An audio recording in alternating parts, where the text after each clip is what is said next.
Ciao a tutti, oggi vi presento questo nuovo libro che si chiama L'Odissea di Argo.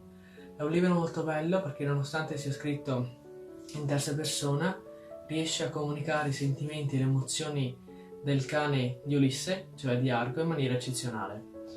Il libro ha 24 capitoli e si apre con una scommessa fatta tra il padre di Ulisse, cioè il re di Itaca Laerte, e suo figlio, appunto Odisseo.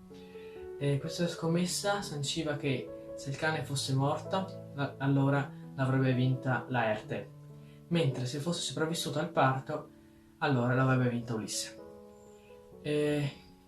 Questo libro è molto bello appunto perché narra tutta la storia di Argo, dalla sua nascita, che è una nascita incerta, alla sua età infantile, alla sua età adulta e infine alla sua morte strappalacrime.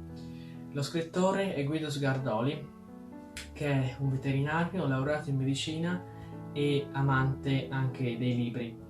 Infatti vinse il premio Andersen nel 2009 e nel 2015.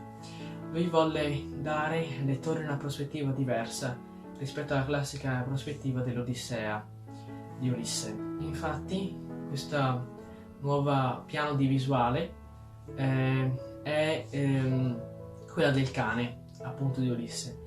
E il cane, infatti, grazie ai suoi occhi, alle sue emozioni e ai suoi sentimenti, ci porterà per tutta la sua vita.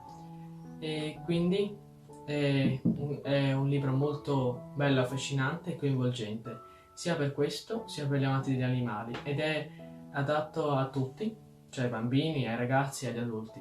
Per questo ve lo consiglio di leggere. Ciao!